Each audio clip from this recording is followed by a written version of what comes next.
All right. I noticed that.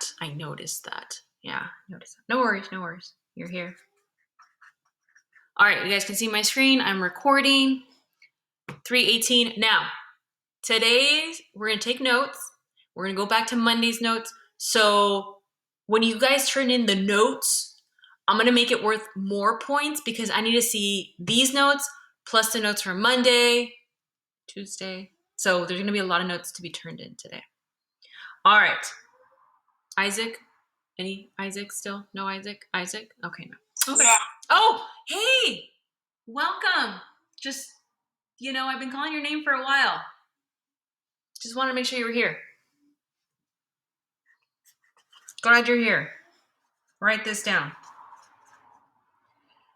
The school has 90 books for 15 students. Okay? How many books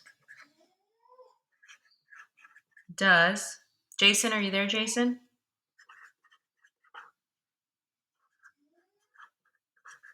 Jason?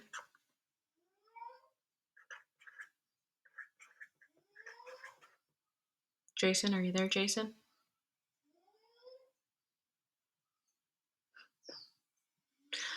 Oh my gosh. Jason? Hello, Jason? Jason? Can I get an...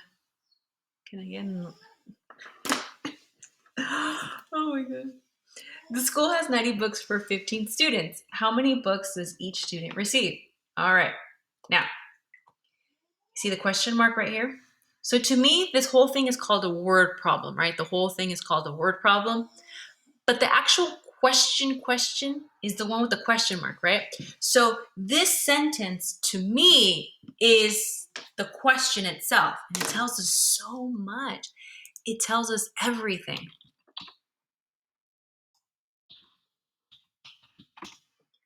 Okay, so how many books? Do you guys see this S on books? And does each student, do you see how there's no S on student? Receive? You guys see that? So I'm like using your English skills here. So how many books with an S does each student, no S, receive? So here is the shortcut. If it has an S on it, that makes it the Y. So if whatever in your question, not the first sentence, wherever the question mark is, whatever has the S on it is your Y, okay? It's like a shortcut. Then the one that doesn't have an S is your X, okay? So the X is the one without the S on it, and the one with the S is your Y. So when you're creating your table, and I'm like, all right, cool. What's your X? What's your Y? Go back to this and be like, okay, X is the one without the S, no S. Oh, so that's students. The Y is the one with the S. That's books. Okay? Because Miss Amelia really checks this. It's like, okay, what are you guys typing in?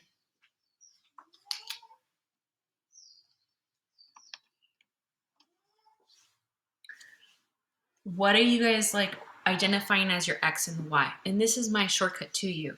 It's like when you look for the question mark, the one with the S is the Y, and the one without the X is without the S is your X, right? All right, so now we have 90 books, 15 students. We don't base it off of this because they both have S's on it, so we can't base it off of that. We only use it with the question. Okay, so the first thing you have to do is you have to divide 90 divided by 15. Grab those calculators, type in 90 divided by 15. 90 books, 15 students. 90 divided by 15. What's 90 divided by 15? Can I say it? Jason, you're back. Yeah. Oh, cool. Yeah, I was calling your name. Also, can I say it? Yes. 6. Yeah, 6. Thank you. Make sure you're writing this down, please. All of it. All right, number 2. So Jason did this correctly. He divided and got 6. 6 what? Does 6 represent books or students?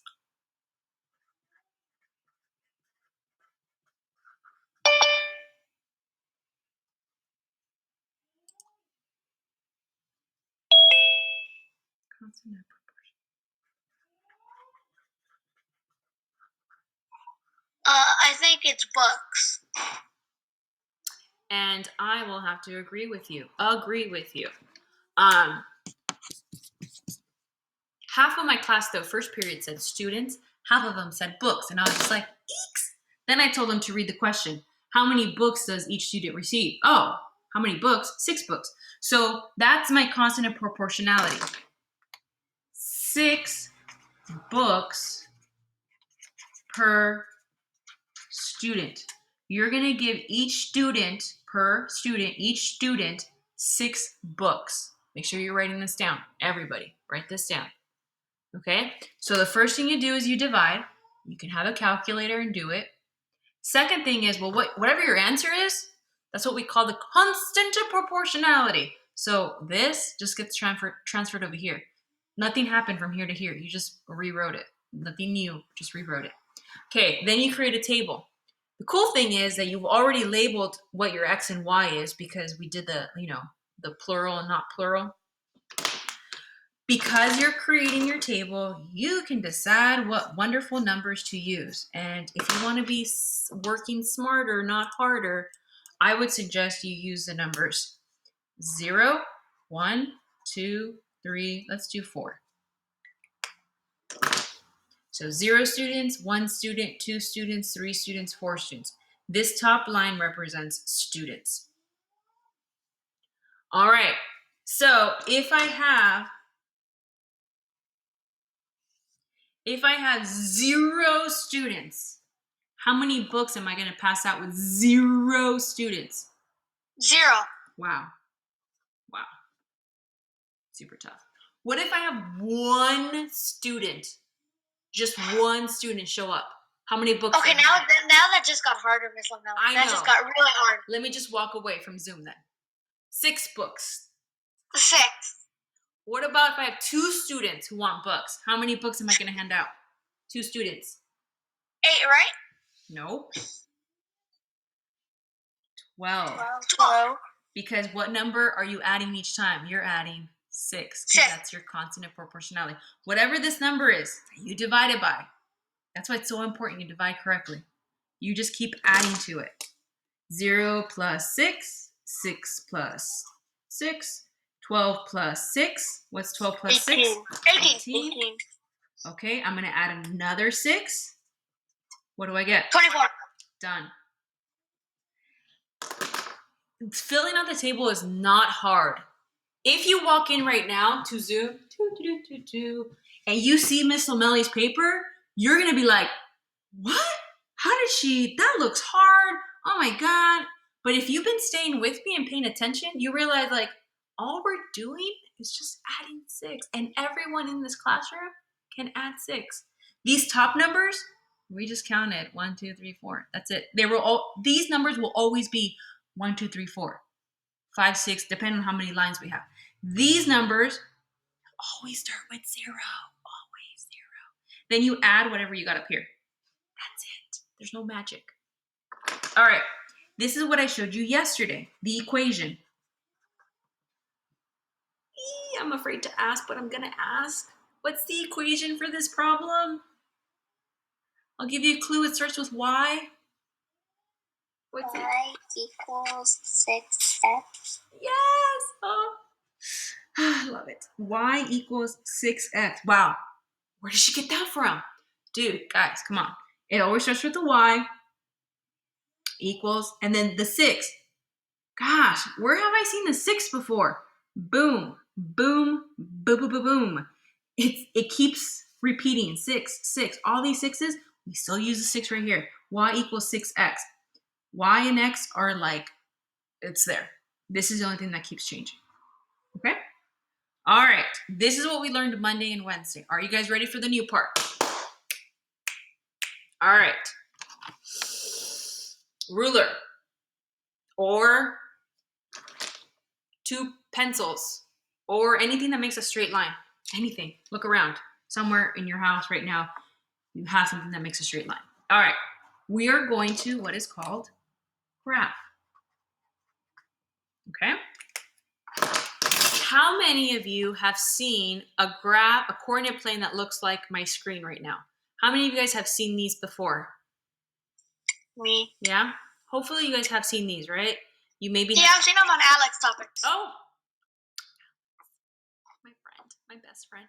So we're going to be doing something similar to what you see on my screen right now, but we're going to simplify it and make it to what we need.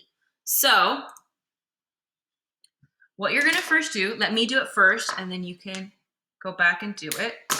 You're going to take your ruler, and you're going to draw a vertical line, and then a horizontal line that crosses it, just like this. So the first step in graphing is we only need what is called Quadrant One, where all the positive numbers are. If your teacher in 6th grade or in elementary school, you might have you guys ever graphed and created a picture? Like you put a bunch of points, you connect them, and they create like a picture. If you guys have done that, it's very similar to this. If you've never done that, that's okay. I'm here to just teach you how to graph in step 1. All right, so draw these 2 lines on your paper. Now, we label this horizontal line your X, and we label your vertical line the Y. So always, always, always for the rest of your life, the horizontal line is your X and the vertical line is your Y. So we put a little X and a little Y to tell us that forever. For the rest of your math career, it's always X and Y. That's why on the table, it's your X and Y. All right. Do you guys want to work harder or do you guys want to work smarter? I want to work smarter. Smarter. Smarter. Harder. Good. Why? Both. Not both, kids. We'll work smarter. Okay. On the X, you're going to count by 1. Now, this line that you already drew, that's like your 0. Then the next line is a 1, 2, 3, 4, 5, 6. We'll start with 7. Now, notice, this is super important, kids. Notice in my ugly Zoom abilities that where I put the numbers are on top of the line. Do you see how my numbers are on top of the line? They're not inside the box. That's not correct. You have to number the lines, not the boxes. So you're like, does it really matter? Yes, it does. It does. Don't work harder. You got to number the lines right there. Miss O'Malley. Yes, I don't have craft paper. Well, here's what you're going to do. If you have line paper, you're still going to do the basic line that I just showed you, right? But you don't have graph paper. So you're going to draw like a little tick 1, a little tick 2, tick 3, tick 4 on the X. Don't do the Y. You better not have done anything on the Y, kids. I didn't tell you to do Y. So on the X, if you don't have graph paper, you're doing these like little tick marks, okay? Try to space them out evenly. And run to Staples tonight and get some graph paper. No. Order on Amazon. No. We'll make it work. Okay. We're good? Now, the Y. I'm going to show you a shortcut. I'm going to show you a way to make the math the easiest it could be. Now, could you do it your way and then create something that's super difficult? Yes. Don't do it that way. Dude, stick with me. I'm going to help you out right now. When it comes to your Y, traditionally, we go up by 1. 1, 2, 3, 4. Yeah, guess what? We're not going to do that because we're cool like that. We're not going to do that. When you are creating your graph, when you are creating your graph, here's what I want you to do. I want you to your y, you're going to go up by your unit rate, by your constant of proportionality. So I went up, my constant of proportionality is 6. So each line has a value of 6. So 6, 12, 18, 24, 30, 36, 42. What am I doing? I'm just doing the multiple of 6. 6 times 1, 6 times 2, 6 times 3, 6 times 4, 6 times 5, 6 times 6, 6 times 7. That's all I did. So here on the y, do not go up by 1. Do not go up by 1. Here, I want you to go up by your constant of proportionality. Okay? So right here, you're going to go up by your constant of proportionality. Okay? Trust me. I know you're used to doing or seeing graphs that go up by 1. So if I look at this one, it goes up 1, 2, 3, 4. 1, 2, 3, 4, right? It goes up by 1. Yeah, no. Trust me. You want to go up by your constant of proportionality. So there it is. There's my constant of proportionality. 6, 12, 18, 24, 30, 36. Okay? Do you have your graph? Or your start of your graph? We actually haven't graphed yet. Okay, we're good here. Now, the table actually are your ordered pairs. Ordered pairs are in the XY format, just like this. Here your table is 0, 0, 1, 6, 2, 12, 3, 18, 4, 24. Okay, so basically these are called ordered pairs. If you've ever plotted points on Alex or in 6th or 5th grade, this is what you plotted. I'm just taking this and writing it over here. I just rewrote it. I didn't do anything different. Just rewrote it. 1, 6, like that. Okay, that's how we graph. These are the points we graph. 0, 0, super important, probably the most important or second most important dot of this whole thing. 1, 6. So the 1 is your x. So you go over to 1, then you're going to go up to 6 before you put a dot. You don't put a dot on 1. You put a dot on where 1 and 6 collide. So here's 1, here's 6, put a dot. 2, 12. Go to 2, then go up to 12, put a dot. 3, 18. Go over to 3, up to 18. 4, 24. Put a dot right there.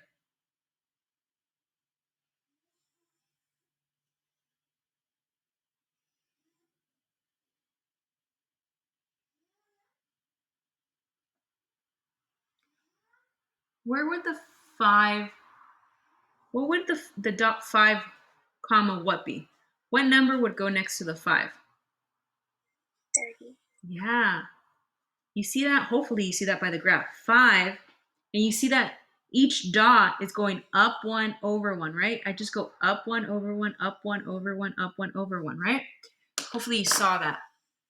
It's key that you see that. If you don't see it now, you will hopefully soon in our next problem maybe.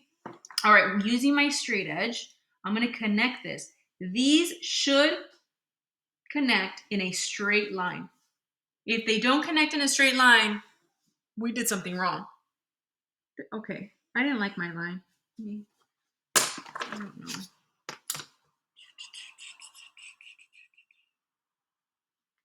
There we go, that's better. That's not better. That's good, look at that. So it should all connect in a straight line. So that's your graph. On the X, we go by ones. On the Y's, we go up by our unit rate.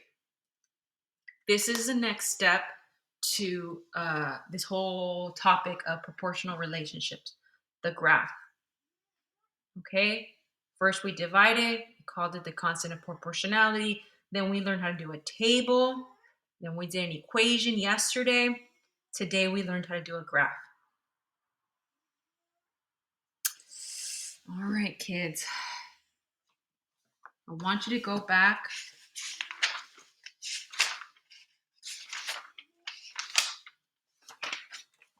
Find your notes from Monday, 3:15. Find them. Or we talked about the bag of chips. Find the bag of chips notes. Find it. Go back a couple pages. Mine was quite a few pages ago. Cost of chips. We said that the constant of proportionality was $1.40. Our equation was y equals 1.4x. Okay, now, as promised, we're going to graph it. We're going to go back. We're going to graph it.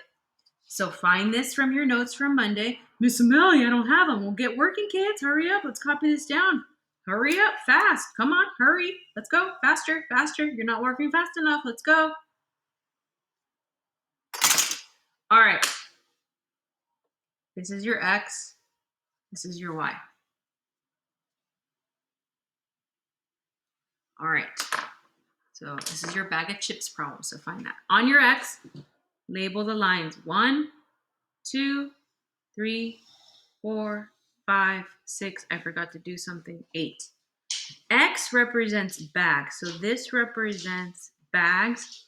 Y represents money. I forgot to do that in my other graph, is to label what does X represent, what does Y represent, money. I forgot to do that.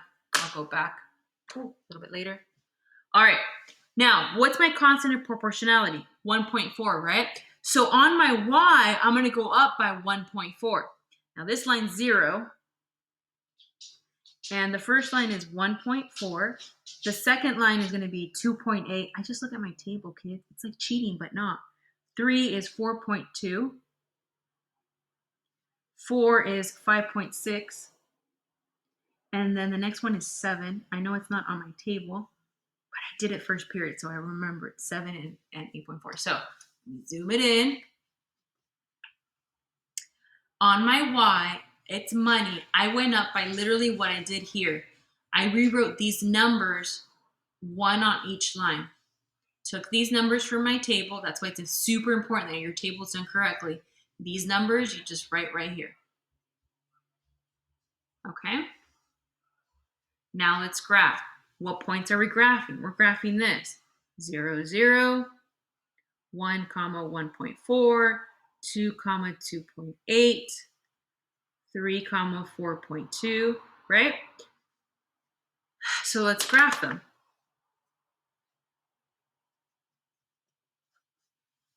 0, 0, 1, 1.4, 2, 2.8, 3, 4.2, 4, 5.6. What would 5 be? I keep asking for 5. What would 5 be in this problem?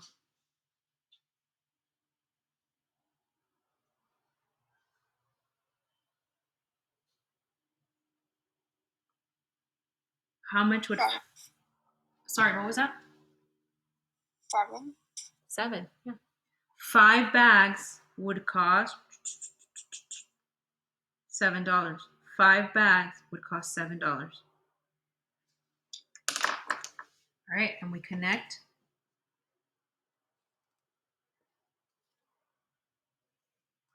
Put an arrow. Okay, so here's my graph. Zoom it in. So we go up by ones, and then up here we go up by your unit rate, and then we connect. And that's it. You already did the hard work. Creating this was the hard part. You're using this information to create your graph. You already did the work. You're just representing your work in a different way in a graph. All right, let's do an easier one. Cereal boxes. So this was the second problem we did on Monday. So find the cereal boxes. Let's do another graph. So you first start off just like so.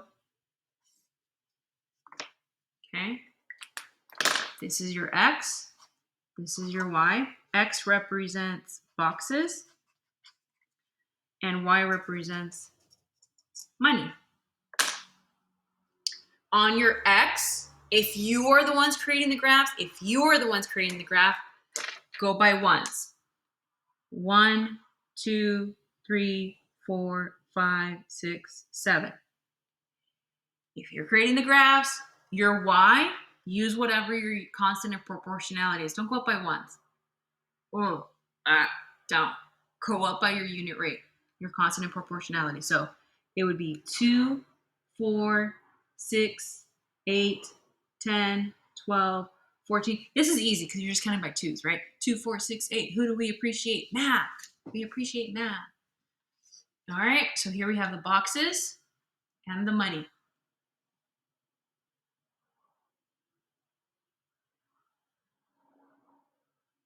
All right, what are my points? My points are 0, 0, 1, 2, 2, 4, 3, 6, 4, 8. Those are just for my table, right? So now we graph it.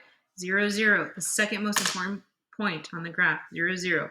1, 2. 1, 2 is the most important point on your graph. I'll tell you why next week. 3, 6. Wait. 2, 4. Sorry. 3, 6.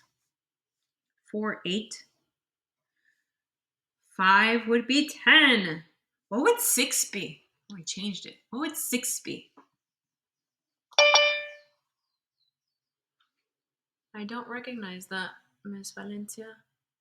Don't recognize that at all. Neither do I. All right, we'll just leave it there. All right. So what would 6 be, guys? What would 6 be? What would 6 be? How much money is 6 boxes of cereal? 6 boxes. 6 boxes. 12? Yes.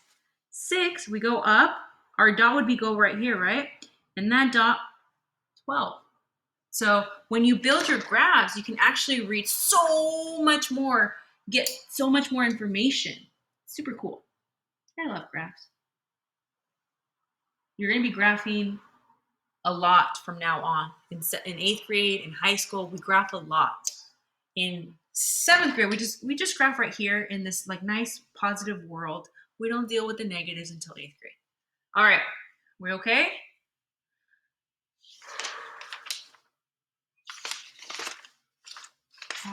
Can you guys start graphing the cupcakes one on your own real fast? Do the cupcakes one. This one, the cupcakes, the one we did on, was it Wednesday? I think we did this one on Wednesday, if not Monday. Okay, get a head start on this one, please. Get a head start on that one.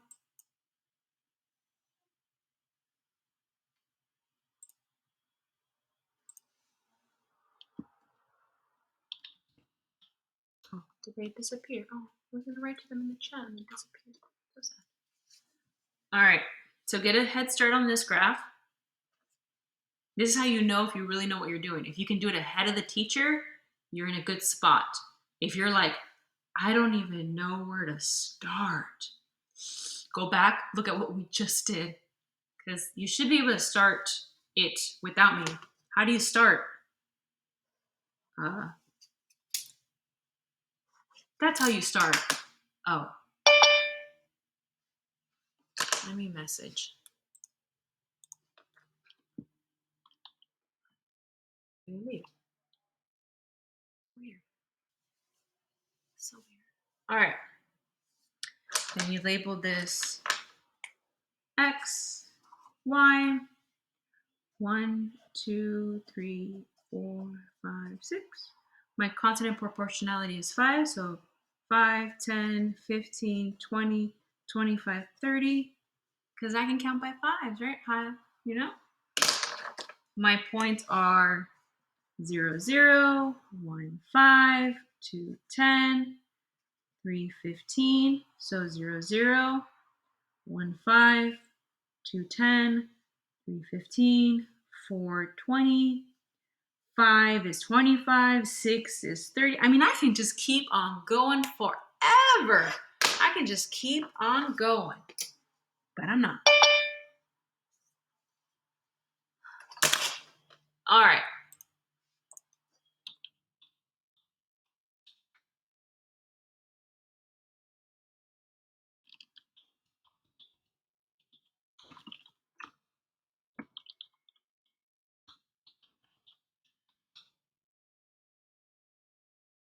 Okay, are we good?